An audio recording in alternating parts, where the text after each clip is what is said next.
Hi, this is Chris Evans, and this is my oral portion of my PowerPoint on nutrition and fitness. I have it up. I'm just going to go through and kind of ad-lib along the way. If you hear any strange noises in the background, I have my 3 dogs in here, so yeah, you might hear them at some point, but they're being really good, so hopefully they'll let me do this. So I am just going to start my slideshow. The first thing I want to talk about is just a general definition of nutrition. And Merriam-Webster says it's the process of eating right and eating the right kind of food so you can grow properly and be healthy. But then I also chose a quote by Bill Toomey, who was a famous track star in the 60s. He said, nutrition is also a valuable component that can help athletes protect themselves and improve performance. And I like this because a lot of people, when you hear of sports nutrition, you always think of performance and getting the athletes to push themselves and do better. You don't really talk about them using nutrition to protect their bodies so they can perform longer and better, and I kind of like that he called this out. And this is my second time actually taping this video. I did the first time and it wouldn't let me upload to YouTube because it said it was too long. So if I seem like I'm rushing, it's just so it's small enough so I could fit it. The next slide, I'm talking about the Michael Phelps diet, and I wanted to throw this in there because I thought it was kind of funny. Back when I took A&P in the spring, the teacher talked about this, and we thought he was crazy. We thought he was joking. But Michael Phelps, went during the Olympics, not when he's training. They said if he ate like this, 12,000 calories, he'd be chubby even while training.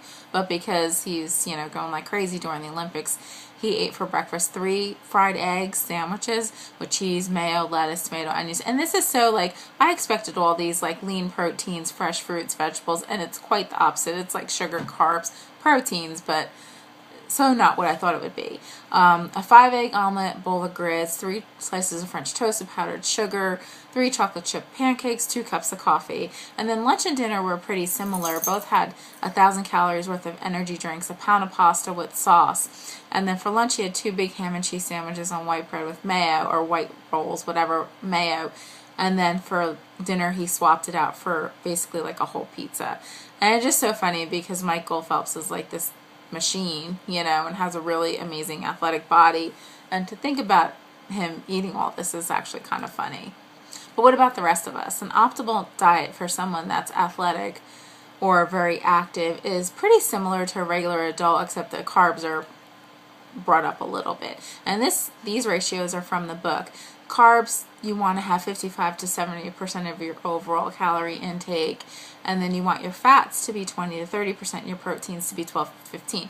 When I originally read this, when I took nutrition like a year and a half ago, I always thought fats and proteins should be flip-flop. Like you should have more of a percentage of protein than fat. Fats always get a bad rap and a bad name, and I thought that should be flip-flop, but really it makes sense because you're going to use those fats for energy reserves.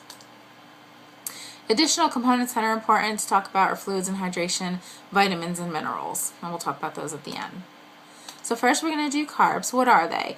They're just simple sugars. We can find them in fruits and sports drinks, or we have more complex carbs. Some people will call them starches, but this is not always true all the time. We're going to find these in our pastas, our rices, our breads, our whole grains, our cereals, that type of things. This is the most often used source of energy. It enables us to contract our muscles. What we do is we eat the food and it breaks down into smaller components like glucose, which is a very simple sugar, but then there's also like disaccharides, polysaccharides, we hear glucose, fructose, lactose, sucrose, all of that. And then it's absorbed and used as energy. Any excess is stored in our muscles. We can use this later, or in our liver. When it's stored in the liver, it's called glycogen. And once we have our filled glycogen reserves, the remaining is stored as fat. That's not necessarily a bad thing. We can use that later for energy, for low to moderate intensity, long kind of endurance, activity. If we have an adequate intake of carbs, it's a good thing because it prevents us from having to use protein. We don't want to break down our proteins to use for energy. We want to save our proteins to help rebuild and heal the muscles after we've worked out.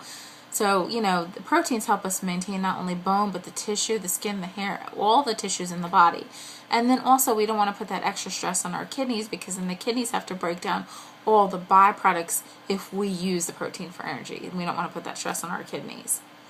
And the The carbs are easily accessible depending on how intense you're working out. Usually anywhere between 30 and 90 minutes we can rely on our carbs, and we should always start with full glycogen stores. We don't want to hit the wall. My A&P professor also showed us a really crazy video of marathon runners hitting the wall, crossing a finish line crawling on their hands and knees because they just had, I think they call it bonking too, they had just run out of carbs. And my cousin and his fiance just recently did a Spartan race, and they posted a lot of pictures on Facebook of just them eating a whole bunch of pasta and carb loading, which they needed because I think the Spartan race is a few hours, I think, I'm not sure. Typically we can store 350 grams of this in our muscles, and then 90 grams in the liver, and just a little trace amounts in our blood, about 5 grams. So now I'm going to talk about proteins, and I'm sorry if I'm rushing this, I just want to make sure that it fits on YouTube. These are larger molecules. They do most of the cellular work in the body. They're required for the structure, the function, and the regulation of all of our body tissues and the organs. And they're made up of smaller components called amino acids, which are the building blocks of proteins. My bio teacher would be thrilled that I remember a protein's shape determines its function. He always wanted us to remember that. So the way the amino acids are chained together will determine a protein's function. Good sources of protein are found in our white meat poultry like turkey and chicken, not the dark meat, fish, cheese, eggs, yogurt, and even beans. They aid in recovery, they repair a lot of the exercise-induced damage that we do to our muscle fibers, and they promote like training adaptations to our muscles, so they synthesize more protein. So you see, if a bodybuilder, their muscles become bigger over time because the proteins have helped, synthesize new muscle. And even though they don't directly help with our energy reserves, they kind of facilitate the replenishment of, they help that along to replenish our depleted energy sources and our reserves. For endurance athletes, the recommended proteins is 1.2 to 1.4 grams per kilogram of body weight. So it's by body weight. Now if you're a strength trained, like a bodybuilder or weightlifter, it's a little bit higher. It's 1.6 to 1.7 grams per kilogram body weight of protein they say you should have. So most athletes can get these just from their average diet. In North America, the average person's diet is pretty high in protein. We don't lack protein. Or in some countries we might not have a more of a readily available protein source, so usually we can get that. Some use protein shakes and stuff like that. I think they're disgusting, but you can use that to supplement too. But more is not necessarily better. I read an article that said there's an amino acid threshold where you cannot further stimulate any kind of muscle protein like synthesis. So it's like once you reach that threshold, it just kind of stops. So if you have these big like single doses of protein, you're really not doing anything but wasting your money, because you're not going to accelerate any muscle growth once you hit that threshold. It was interesting. Then I'm going to talk about fats. Fats get a bad rap. Just the word fat has a negative connotation. They're blamed for a lot of health problems, but they really are essential. Think about our adipose tissue. We need cushion. Our bodies need cushion. It would be crazy if we didn't have cushion. Just for our bones and everything, our internal organs, they help insulate and protect. They cover the nerves. We don't want all those crazy like nerve endings all over the place. And they help move the vitamins throughout our body. There's 3 types of fat. The saturated fat, which is what we can even like see in meat, yogurt, cheese, butter, milk. These are the ones that are going to be solid at room temperature. These are, we want to kind of limit these to less than 10% or less of our daily calorie intake, because they're linked to high cholesterol and heart disease. On the flip side, we have our unsaturated fats, which are liquid at room temperature. These are what you're going to find in olive oil, canola oil, avocado, my personal favorite, almonds, and fish. They have a lot of benefits. They can lower cholesterol and then reduce the risk of heart disease. So those are the better ones. The ones that are kind of the worst are the trans fats, which are ones that were liquid at room temperature, and either through a natural process or a man-made process, they were converted to a solid at room temperature. They're going to increase your cholesterol and risk for heart disease, and these are found, there's a picture on my PowerPoint, so on the left are the saturated fats, the middle are the unsaturated, and the right are the trans fats, and that's like your burgers and fries and all your processed foods, which you really kind of want to limit these all together. What do? They are energy reserves. They're the highest concentration of energy of any nutrient. So for 1 gram of fat, you're going to get 9 calories. So that's more energy than any other any other nutrient. But they're not as readily accessible as, say, like a carb. But they're better for low to moderate intensity. Say if you're going to do like a nice long walk or a nice bike ride, you can definitely rely on your fats for energy. So that's, it's not for a sprinter or a weightlifter, that's for sure. And then we're going to talk about fluids and hydration. Why is it so important? Any kind of, not just an athlete, but anyone's performance is going to be hindered just by a small amount of dehydration. They say once you're thirsty, you're already dehydrated. They help the body work more efficiently during exercise. They lubricate the entire body. They say it's like the Tin Man without his oil, basically.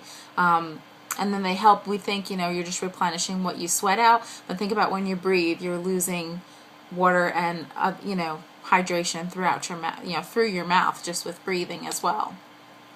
And they say if you lose just 2% of your body weight in water, you can decrease your efficiency in exercise 25%. So that's an incredible ratio just for 2% of water weight. And think about how you feel when you're thirsty or when you're dehydrated. You feel sluggish, but it also decreases your body's reaction time. So any healing and recovery that your muscles and tissues need to do are going to be done at such a slower rate. Excuse me. It causes your heart to work faster, to pump the blood, get the oxygen and nutrients to the cells throughout the body. So it's just going to make everything work slower and at a much labored process. So you don't want that to happen. If you're hydrated, everything works so much more smoothly. And also, mentally, if you're dehydrated, it's going to cause you to be dizzy. It can cause you to be lethargic, and you can be muscle cramped. I know if I'm on a treadmill and within 5 to 10 minutes, if I haven't had enough water during the day, I can feel it in my my muscles, especially like my calf muscles. How much is enough? They say to always start well hydrated. 1 to 2 hours before, you want to maybe drink 15 to 20 ounces, 15 minutes before another 8 to 10, and for every 15 minutes you exercise another 8 ounces. Sounds like a lot, but that's what they recommend. And then the last one I want to talk about is vitamins and minerals. A lot of people can just get these through their diet, but if you eat a diet for some reason you don't get enough, supplements can help for sure. Vitamins are the organic micronutrients that are found mostly in plant sources. They can reduce skeletal muscle damage and have a lot of benefits as far as boosting the immune system. And minerals are the inorganic micronutrients. There's a ton of them: calcium, potassium, sodium, and they are the coenzymes that influence a lot of energy metabolism. And there was a study that I read, they were talking about the stress that's put on the metabolic pathways during exercise that affects thiamine, riboflavin, and B6. So if you're athletic, you're going to definitely need more of these to repair those stress metabolic pathways. They said thiamine plays an important role in the metabolism of carbs and branched chain amino acids. Riboflavin synthesizes 2 coenzymes. I didn't write down what those were, but they're also important for metabolizing glucose fatty acids and amino acids to how the body uses energy. And then B6, the last one, helps metabolize proteins and amino acids, but it also helps in the breakdown of the muscle energy reserves and glycogen during exercise. And then my last page is the sources that I used. I didn't know if we need it, but I included it on there. And I'm done. That was nutrition and exercise. And thank you very much.